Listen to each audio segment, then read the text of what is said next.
in the scene. Hello, everybody. Hello. It's Nikki with Homeschool Knockouts. Trying to knock out this lighting situation. Hey, guys, that's better. Hey, everybody. I'm on time, and we are about to get started. What are we talking about today? We are talking about curriculum ER. Let me put the banner up so you guys have so you know what's going on. Curriculum. Oh, I don't like that. Where did my blue color go? All right, I guess StreamYard made a change. Anyway, we are talking about, can I, Nikki, save this curriculum that I spent all this money on, that I cajoled my friend to give me? However, I got this curriculum. What can I do with it? It's not working. So come on in, and we're going to talk about 7 tips for how to rescue and I don't know what you call it, but when you put the circles on the chest and do the jump, somebody tell me what that is.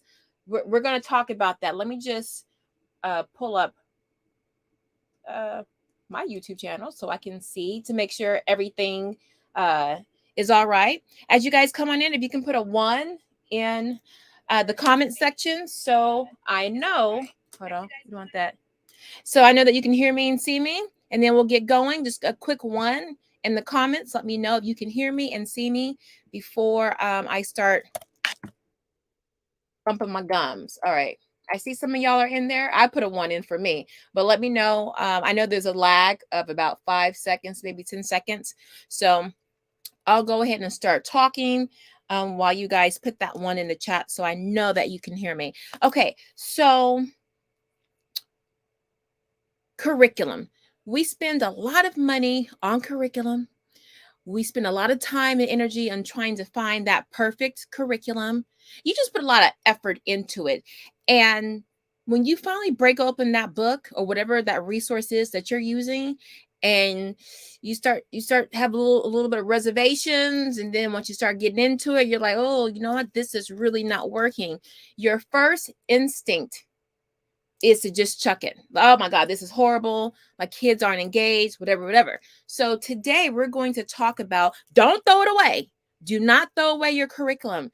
Let's see if you can use at least one of these 7 steps to salvage it. And then if none of those steps work, then you take that bad boy and you just give it to a friend or put it in the closet to be resurrected in 5 years or whenever. Okay. So the first thing I want to talk about is for salvaging a less than ideal curriculum. I don't say bad curriculum, because really you can take something, you can pull something out of some kind of curriculum, no matter how poorly written it is or what it looks like. There's always something you can get out of it.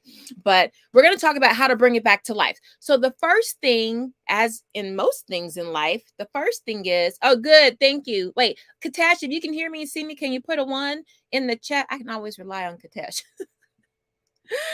Okay, y'all are coming in with your stories. I suffer from buying too much of the same subject curriculum. Y'all, listen. Okay, quick sidebar, because you know I'm famous for that. I am a curriculum junkie, so I feel like I have a reason to buy 7 different writing curriculum or curricula and 12 different math, because I'm like, oh, I'm not going to get everything from one. I have to compare and contrast, and so I feel like, you know, it's part of my business too. But that's really just that's a lie. You know, it's like buying shoes or handbags or whatever your vice is. We all suffer from that, and it's the fear of missing out a lot of times. And it's, hey, Antoinette, hey guys, come on in.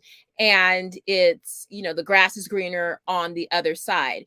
But what Katesh brought up is actually going to be, I have an old video on curriculum mistakes. I'm going to update that, because I did that video like 5 years ago. So let me just make a note.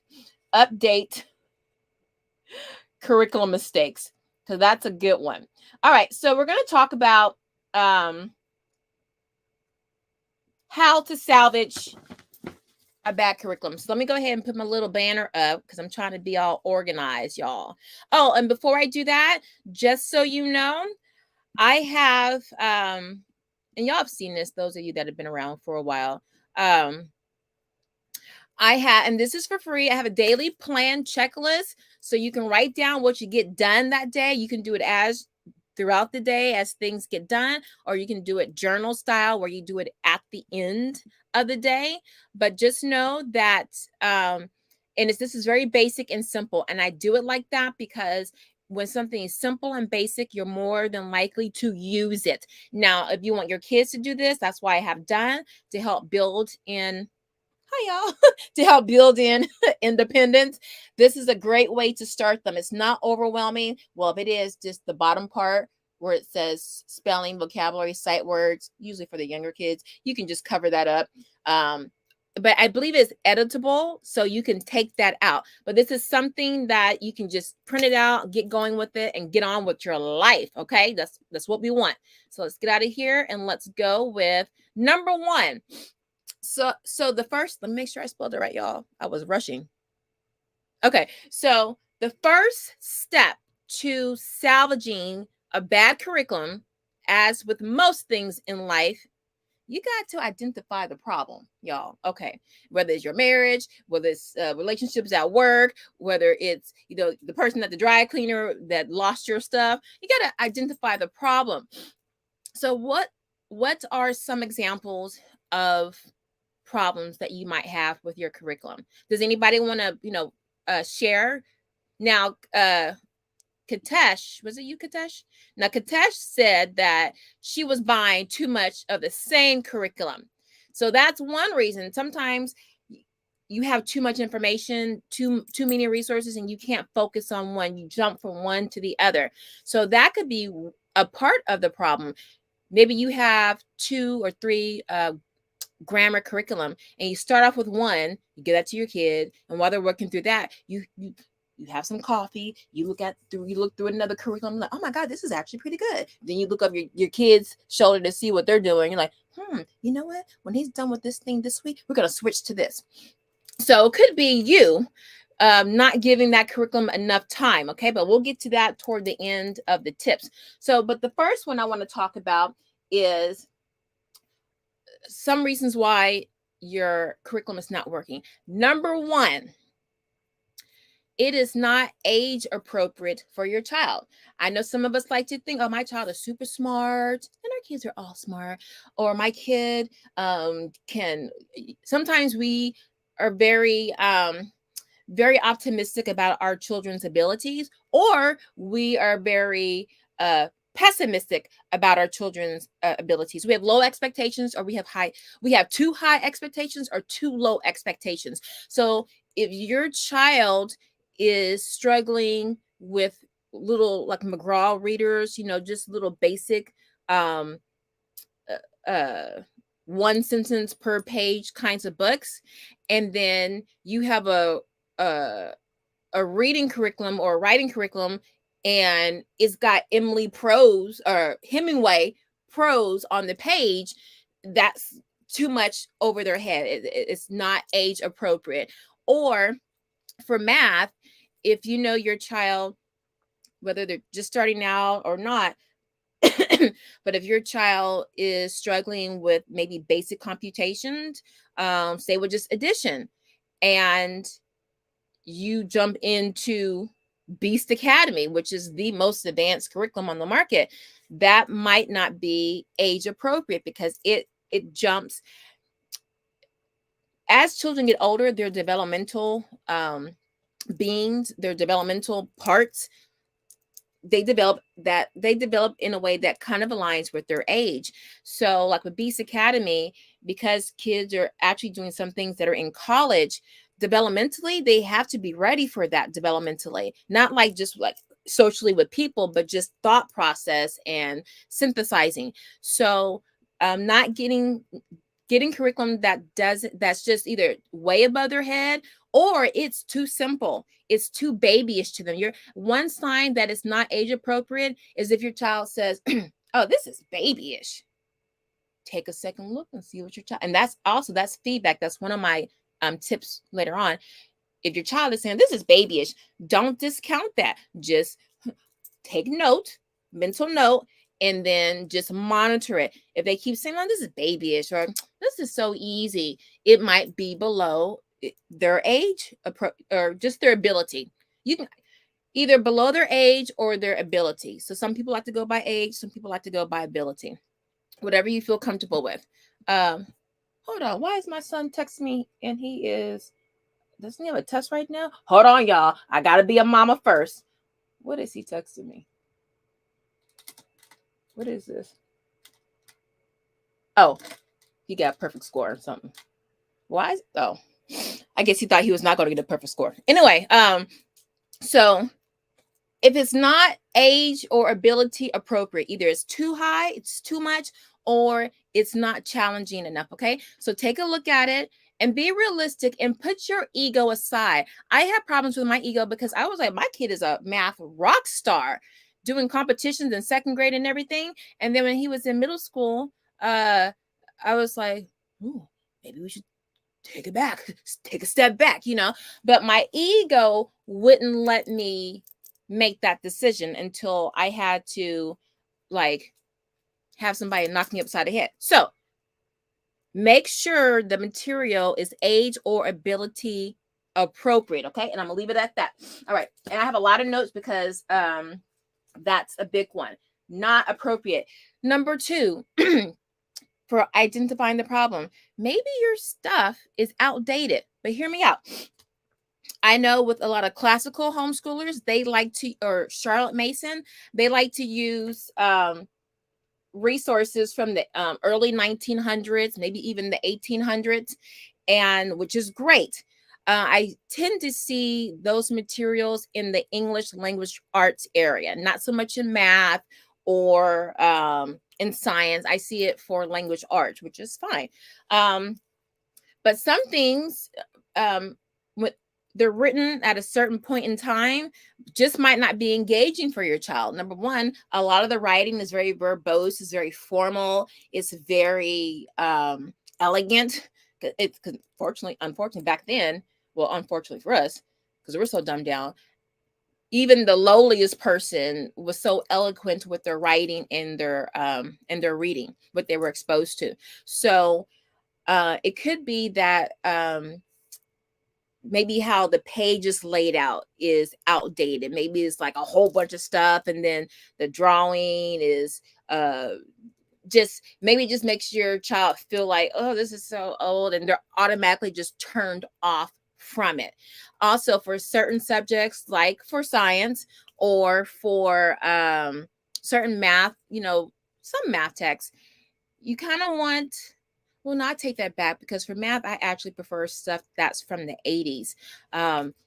But so for outdated, look at it and see if it's talking about, like for science, maybe saying that, something is existing or not existing. And then because it's a 20-year-old text, but because we're in the future now, we know that it does exist. Like for those who I grew up, Brontosaurus was Brontosaurus and Pluto was a planet. But if you look at textbooks now, Pluto is not a planet and Brontosaurus it's called something else. So you see how things change. So maybe it's written in a way to where other things just seem outdated, and you have to keep trying to, bring in reinforcements to kind of like, okay, yes, but this is how this is going on, or this is how this is. So see this, updated, outdated. If it's outdated, try to find an updated text or supplement with updated resources. Okay. So, identifying the problem, your material is outdated, is asking you to do something that no longer exists, or resources are not there.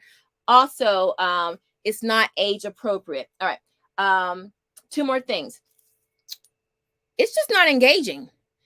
Your child might be very gregarious, very outgoing, big personality, extrovert, and then the material looks like a college intermediate calculus book, like text heavy, no pictures. The font is like 10, all of that. Hey, Jay's in a no. So you want to make sure that it is engaging. And that's one thing you want to look out for when you're looking at curriculum, when you open it up. You guys know I like story-based curriculum. That's one reason why, because it has to be engaging, because it's telling a story. And that's one way to hook that reader in. It's that Jedi mind trick. So I look for materials that have color. The font is not tiny that you need a magnifying glass to read it. Maybe it's spiral bound so we can lie flat, lay flat. Um, just whatever appeals to your child. Maybe your child doesn't want pictures or color. You want something that appeals to that child to where your child is still engaged. Does the curriculum write in maybe a conversational tone that talks to the student, right? I know those are highly desirable for kids because now they feel they can be more engaged with the text. Okay. And then the other thing for how to identify the problem is, and I kind of touched on this, is the level of work, right? It kind of goes with, does the work match the ability of the child? But also, if the resource is having your child read 30 pages a day for something and your child is 6, obviously not age appropriate or for abilities, but you want to make sure what that text, because you've got different levels for resources. You have resources that are tailored to just the average run-of-the-mill kids. You have curriculum that is intense. I mean, the requirements for the student is really intense. So you have to think about that when you're looking at curriculum. For example, rod and staff. I like rod and staff. It's pretty intense. Your kids gonna learn, but it requires a lot. The opposite side might be Michael Clay Thompson, which is a story-based approach to language arts, and it's we get there. Get there. So think about the level of work that the curriculum is asking. It could be too much, and then I'll show you how you can chop that up. So that's the first thing you have to do is identify the problem. Any questions so far before we move on? Any questions so far? All right, so let's move on. So number 2, the second way you can salvage a bad curriculum, once you figured out what the problem is. Now, if you never figured out what the problem is, you're going to be flying blind. So hopefully tips 2 through 7 will help you out. But number 2, mix and match. Now, back in the olden days and in Europe, they call this integration or integrated curriculum, right? And there's some other words for it. And all that is just a mindset that you don't teach curriculum in a vacuum. So that would be English, has nothing to do with math, has nothing to do with science, has nothing to do with history.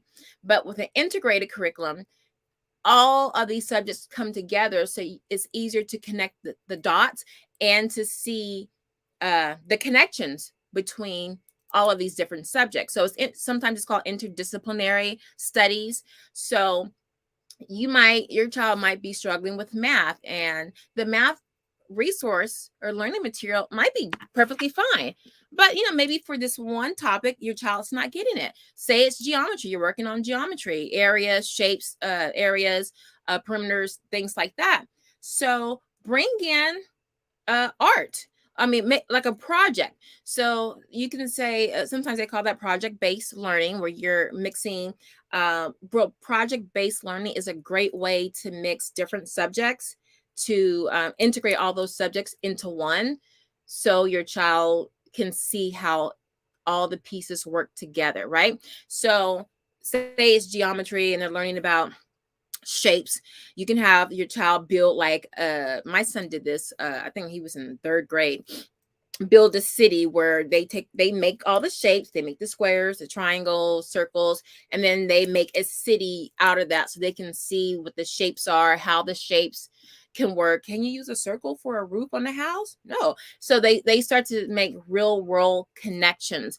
And so that also brings in one of my tips later on, is that when you're mixing and matching subjects, a lot of times doing it via a real world example really hammers in. Another way that you can mix and match your subjects could be take reading or history.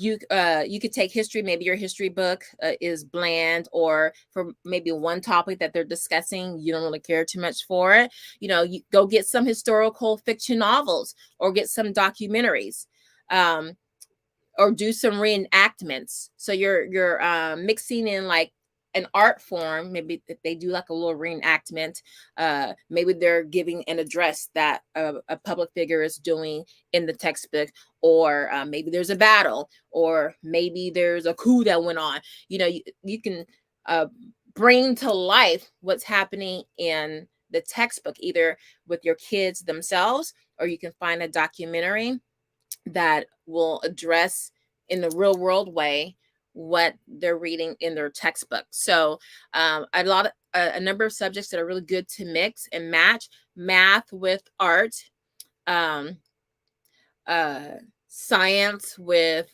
books, lots of great literature books, videos, games, actually. Okay, actually, you can do gamings with everything. There's some kind of game. Things are just so, we live in a time now where technology can really benefit our homeschooling.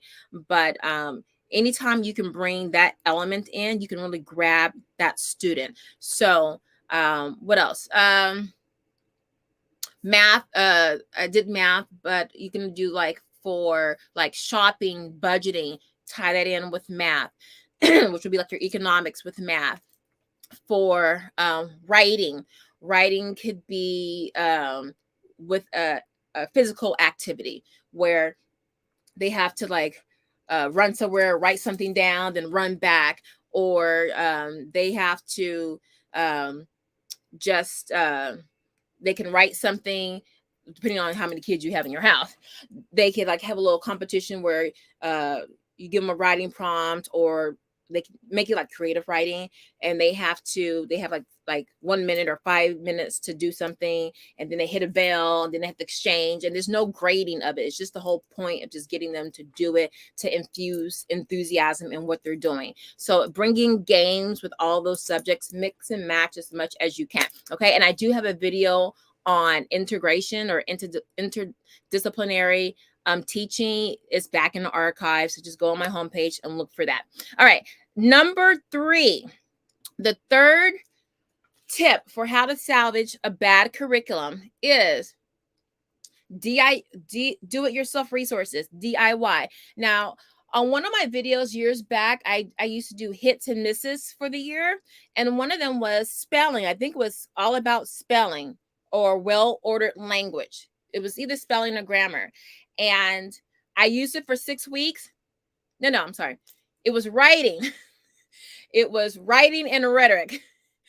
And I was like, there's book 2. I was not feeling it, and it was getting bogged down, and I wasn't really liking it, and I didn't want my ego to get in the way of, well, we're gonna slog through this because I bought all this stuff. So what I ended up doing, I went through the book. There's like 6 chapters in a book, and each chapter I looked at what was needed, what I did not like, and then I went and got my resources. So I would just really look like 2 chapters ahead, so I wouldn't overwhelm myself. And what I noticed was, like in chapter 3, when they started working on outlining, this is for writing, I didn't like how they introduced outlining. I think it was chapter 3. I don't know. And so I said, okay, well, let me find a resource that teaches outlining, and then we can just get pages XXX and then go to the rest of the pages, because my kid will get the information outside of the textbook. It worked beautifully. I even did a video on that. So basically, DIY resources is just supplementation. If you have to bring in, and teachers do this all the time in public school and private school, you'll see you're working on something in the book, and next thing you know, you got worksheets, and if you look at the bottom of the worksheet, it has a totally different name, company, publisher, everything. So they bring in things that work the best. Okay, so I'm gonna pick the best from wherever. I don't care where it is. Okay, so DIY, you might have to bring in another book. And it might not be for the whole curriculum. It could just be for a couple of chapters. So don't throw out the book, okay? I didn't throw out writing and rhetoric. I'm glad I didn't, because as we got further along in the series, it was like, oh my gosh, I'm so glad we stuck with this. But because there were some weaknesses, and all your curriculum will have weaknesses, y'all. All of the curriculum will have weaknesses. It's just a matter of, does this weakness, is it like a mild weakness, Or is it a category 5 hurricane weakness where you got to get out of town with it? So you're going to have to decide what, how you're going to proceed. But definitely my first line of defense is really, okay, where else can I go to find something to teach this part right now? And then we can come back to that. Okay. Any questions so far? Let's see. Jay says, any thoughts on specific writing curriculum? Oh, baby. I have a couple of videos on my favorite writing curriculum, but I have another one. And then I have a writing approach that I haven't put those videos out. But if you go to my homepage, you will see I have about 3 or 4 writing curriculum. It's really only on one, but I will be doing a massive comparison on at least 7 different writing curriculum. But yes, to answer your question, I do. He says she, I love DIY options, but I'm creative and I get wrapped up in the time of creating them and then delay. Yes. Okay. So that is a whole nother video because, oh my goodness, for history, when I decided I'm gonna teach all my babies at the same time, I made this big old trifold.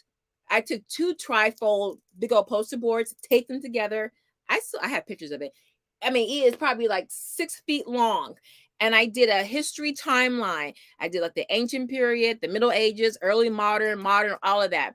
And it was all color coded. And then as we would read and learn whatever key figures or events that happen, we would put it on the timeline. So I did this when my oldest one was in 2nd grade because he was rereading the Magic Treehouse series. And I realized, wait, they're going all over the world. Let's do the timeline. So then I was homeschooling 2 kids. So we would read like some pandas are like in China and then somewhere in India and then Ireland. We were just all over, back in time, Timbuktu, Egypt. So we were just and then I used to get these highlight adventure highlights. I have a video on that a long time ago. And it would take, every month would be a different country. So we would put the little keychain markers on the timeline. Ask me how long we did that. Because I was always constantly tweaking it. No, I want to do this. And so finally, by the time I finished it, the kids were like, can we just read, Mom? I'm like, wait a minute, let me set it up. So sometimes we get in our own way. I also did Eat Your Way Around the World as part of our history and geography lesson planning. And I spent so much time making the posters, laying out all the countries and the food and the music. I was exhausted. We did it for 2 weeks. Barely. So that is a very good point, Jay's in the note. Thank you for sharing that, because a lot of times we get in our own way and we have good intentions, but it is what it is. We love Rod and Staff English. Yes, I know a lot of people, they love it or they hate it. And it could be they're not really aligning it with their child, or they're trying to do too much. That's the main thing, because I do consult, is that a lot of people feel they have to do everything that the textbook says they have to do. And Rod and Staff is pretty intense. And you don't have to do it all. You just do what, do half a page, do side of a page, do odd number pages, do for 5 minutes, do for 10 minutes. Lots of ways you can chop things up. Okay. You are the boss. You are the boss. All right. So DIY resources. Also, for DIY resources, let me see. Science. A lot of subjects that most times you probably will have DIY resources. Science, especially if you have a specific faith, and for some reason you have a textbook that is into evolution and you're into creationism, you just switch, because that's going to be a big old headache. But if that's what you have and you're stuck with it, you might just want to be like, we have to do a lot of DIY stuff, because this thing, we can only get little snippets out of that. Math, there's a lot of DIYs where you can just use a lot of manipulatives, right? You can make a lot of the manipulatives to help teach your child or to reinforce something. Okay. It's DIY for everything. Reading, you just got to read, just choose another book. But for writing, it can get a little intensive with DIY resources it's basically just making it fun, a lot of hands-on stuff. So nothing you have to like MacGyver and put together, but science, definitely you can use a lot of do-it-yourself resources. And when I say resources, also I'm talking about like tangible things. But for writing and things like that, the language arts, no, I take that back because I have a lot of manipulatives for writing. I have story cubes. I have a video on story cubes. I need to do an updated one on story cubes because I want to show you how you can make your own DIY resource for English. I love you guys. That's going to be another video. DIY resources for English, math. Okay. Okay, I got to be in the moment, y'all. So y'all always give me inspiration. All right. All right. So tip number 4. Tip number 4. And actually, this really should be tip number 1, but depending on your child who might be slick, this is why I put it at tip number 4, is seek feedback from your kids. Remember how I said, listen to them if they're saying, oh, this is too easy, or this is too hard, or my hand hurts from all this writing. They're dropping feedback on you just in a different way. That's your feedback form, right? So start listening to that and then sit down and ask your kids, well, when you hear them complain, or after a day, maybe it's rough or something like that, even if it's a good day, ask them, hey, what did you think about English today? You liking it? What you feel about it? What's your favorite part about it? What didn't you like? What part would you want to do tomorrow if I didn't ask you to do it? What would you do on your own? And just talk to them, ask them those kinds of questions, right?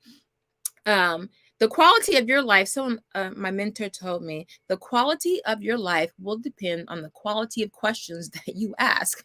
So ask them good, open-ended questions, not closed-ended questions that require a yes or a no. Ask them, what are you liking about this? Or what don't you like? Or how is this working out for you?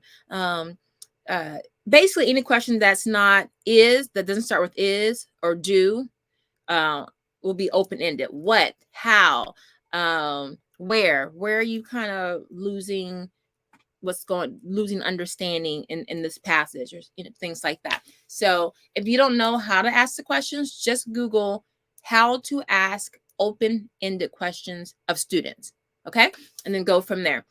So seek the feedback from your kids. Okay. Find out where they're struggling.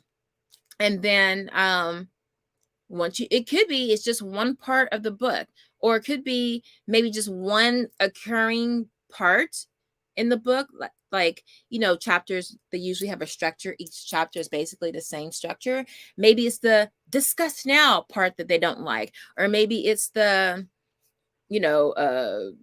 whatever they have the word problems, but they like everything else. So find out what it is that is the Achilles heel for your child, and then talk about it and see how you can maybe pull in a DIY resource or something hands-on using the other tips, and see where you can go from there. Let's see, how are we on time? 33 minutes. Good. Okay. Also seek feedback. I know when I was in the thick of it with all my kids, especially all my kids when they were younger, I would go to the Well-Trained Mind Forum. Now, it's not just for classical homeschoolers, because I'm not classical, I'm eclectic. Everybody would be on there because everybody would just need help. So you would have religious, secular, Charlotte Mason, unschoolers. You have everybody, because everybody is it's just a really great place just to get lots of ideas and feedback. So I'll just put it in the comments, and I'm putting this in here because Well-Trained, and they have lots of fun stuff for groups for parents and stuff. But I was on that thing all day, every day. Well-Trained Mind Forum. I don't have the link, but it's the Well-Trained Mind Forum. And you want to go to the forum, and they have it broken down by age spans, and then curriculum. And then you just go in there and just look around, kick the tires, see how things are. But it's really a good forum. There are other forums, so find one that aligns with your lifestyle, or your approach to homeschooling, or just do just find your little support system. But I know with the well-trained mind, secular homeschoolers or eclectic secular homeschoolers, because that's just our lane, they're pretty active on Yahoo. So just try to find a place where you can say, hey, I'm struggling with rod and stab. How do you guys, make this work? And honey, you'll get a whole bunch of people replies, or they'll have like old threads. One thing I would do, I would always look at what's your curriculum for 6th grade, for upcoming 6th grade. And I will always look and see what other parents are doing for 6th grade. And I would start to see, just the breadth and the width and then the reasonings behind it. And then parents would go and cross things out and say, oh, we changed to this and this. And you can see their whole thought process and their evolution of why they went from one curriculum to the next, or they just got rid of it. So I loved it for that. Okay, so that's number 4.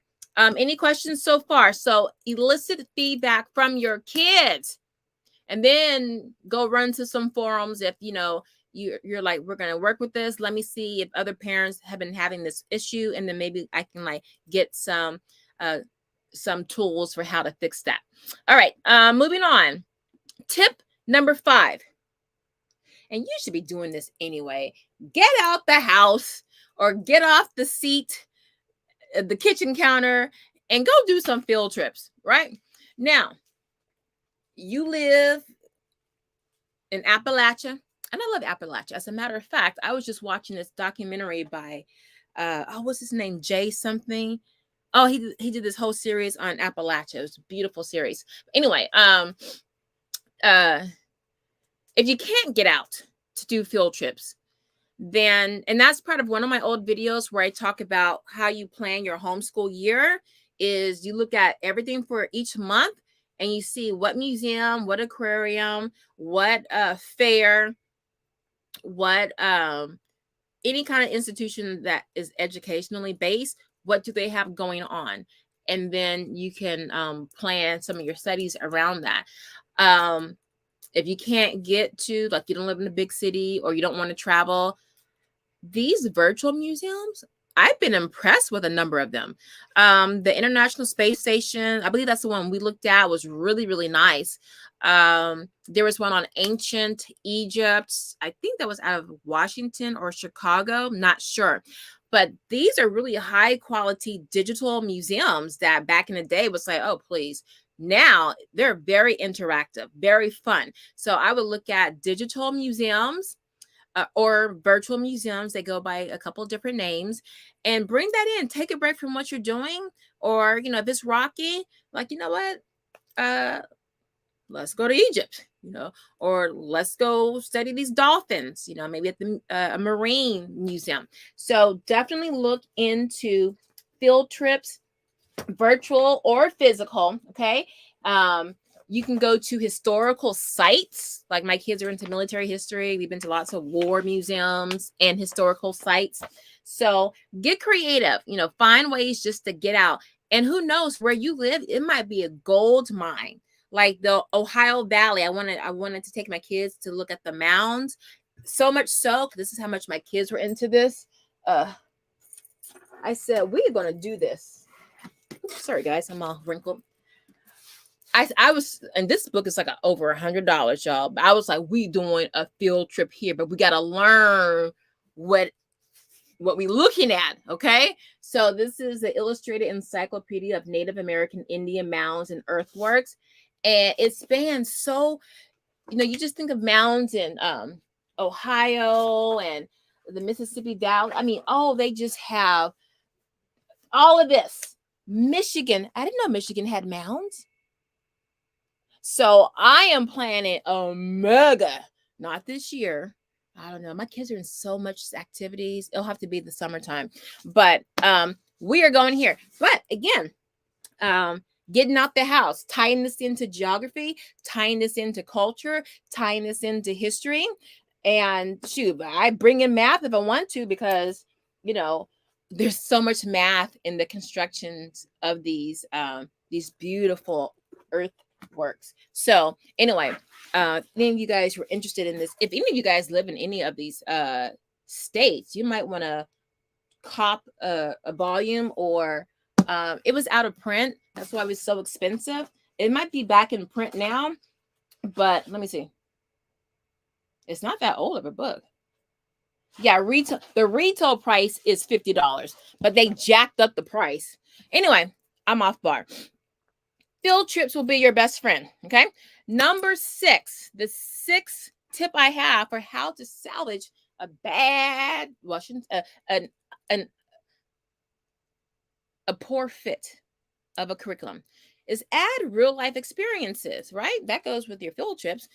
Like I said earlier, you know, sometimes for math, if you're doing percents, budget and shopping, get them out there, mix in real world experiences to help your children when they're adults, how to balance a checkbook. I know it's getting harder to write checks, but the whole point is having financial awareness of your household, and then to see what your financial behavior is. So it's not just about writing checks, it's about seeing in black and white, oh, I spend this much on this, I go here this many times.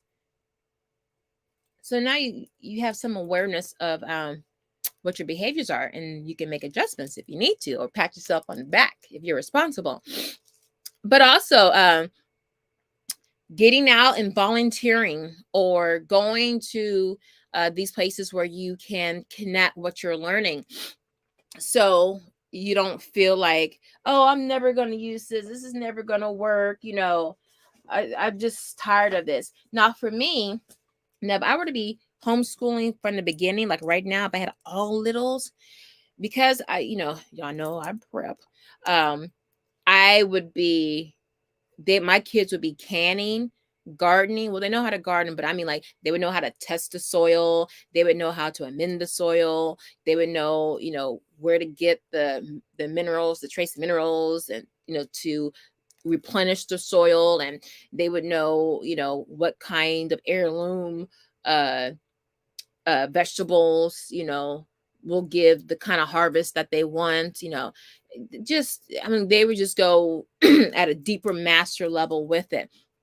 But just, look at the world around you, and how do you want your child to function in that? And then once you find, oh, we need to be more self-sufficient in this and that, you can tie in your subjects to reflect that. Okay, say if you want to, be more self-sufficient, or be less dependent on certain utility companies or institutions, then you can be like, okay, we need to learn how to build a house. I'm not kidding. Or a chicken coop, start with something small, or a birdhouse, start even smaller. That's going to bring in math. That's going to bring in your reading. Okay. How do you read a manual? How do you decipher it? Now you got to bring in tools and how to work with tools. That's hands-on, right? Reading, more reading. You're going to build a birdhouse to practice, so eventually you can build a chicken coop, so eventually you can build like a back house, and eventually you can build a house. Then you might want to read stories of people who live off grid, or you might want to read stories about different birds in your area, because you're going to build a birdhouse. Maybe get a Peterson's guide and read about the different birds, the flora or the fauna, the plants, trees, shrubs, and animals in your area. So if you have to go foraging, then you know how to do it, right? So look at your life and things you might want to change, including you, and then think about how can I bring that in as a subject. A lot of times we're learning all these subjects through real world, we just don't realize it, right? So make it plain to your kids so they know why we're doing this. Okay, Mom, is this science? Is this reading? Is this writing? Yes, love. Writing. They got to build a birdhouse. Write me a 1-paragraph essay or a 5-paragraph essay on your favorite animals in this area, in our neighborhood, or habitats. Go research the habitats in our area and write me something about it, right? Go measure out that habitat.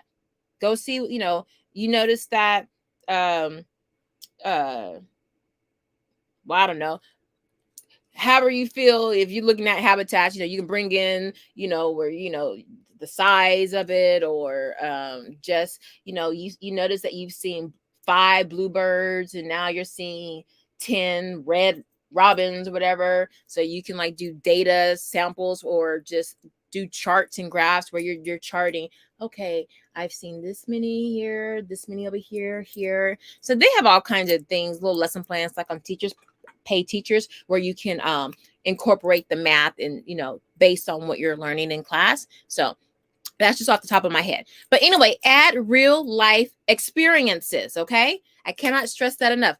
One thing I'm going to do with my children, because baby, this world and the stuff that people can't do already,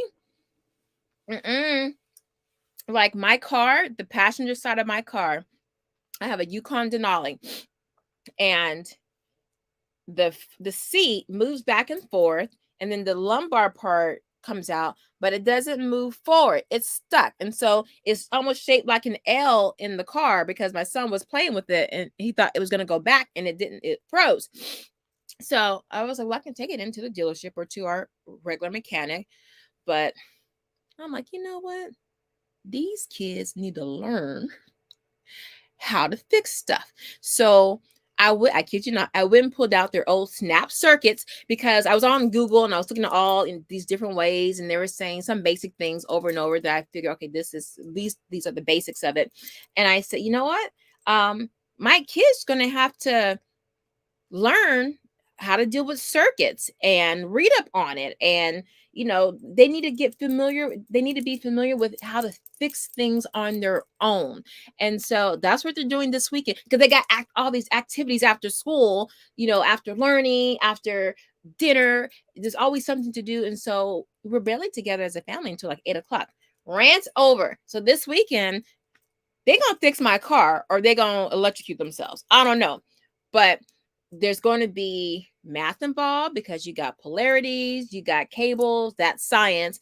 And then I don't know. I'll figure out how the math can be involved. But if anything, it's going to be science related and reading. So shout out to my car breaking down so I can have a real life experience for my kids.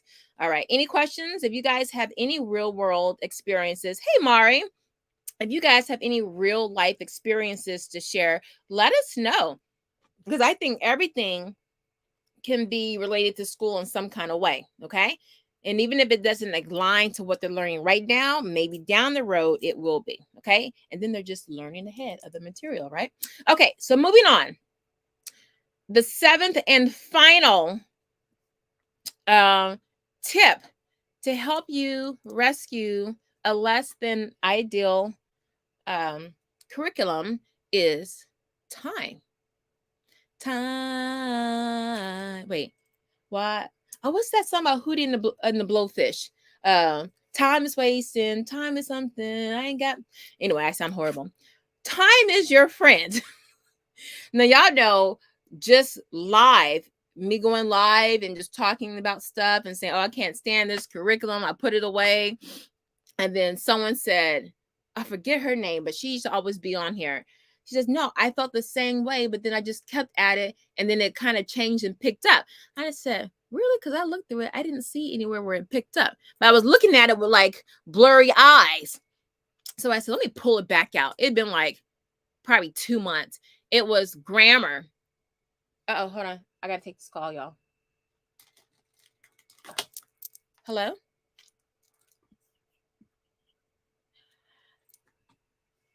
Hi, we're good. We're good. Can I call you back in about 10 minutes? I'm in the middle of a webinar thing. Oh, thank you so much. Okay, I'll call you right back. Bye-bye. Okay, sorry about that, guys. So I'm going to cut this short. So, what was I saying? Time. So I pulled it back out. No, it was all about spelling. It was getting on my nerves. Because it was not. Was it all about spelling? Yeah, because I was doing the tiles, and all. I was like, oh, this is just too much. And then pulled it back out after about 2 months. Loved it. Loved it. All it took was time away from it to reflect and think about other things, or whatever. And then I say, you know what, after I sought out feedback and someone told me, no, this is how this works. Then I went back to it and I was like, oh, you know what? This is not as bad as I thought it was. I can do this. So sometimes just stepping away from the situation, if you're in an argument, you have to diffuse the situation, you have to step away, you need time, and then you come back to it. So time is your friend. Use that. So put it on the shelf. You can bring in something else or do your DIY resources, go on a field trip, mix in something else. And then while you're doing other things, that curriculum is just sitting on the shelf, brewing, simmering. And then you come back to it and then look at it with fresh eyes. You might think, oh, you know what? Let's give it another go. Okay. So those are my 7 tips for how to salvage a curriculum and get out of the ER. Just as soon as you got into the ER, you want to get out the ER. Okay. That curriculum ER, you do not want to be there. Does anyone have any comments? So this is our like. Do me a favor and put a like on the channel so YouTube can stop hating on me and push my videos out. Tomorrow we will be going live at 10 o'clock Thursday, and that will conclude the live series for this week.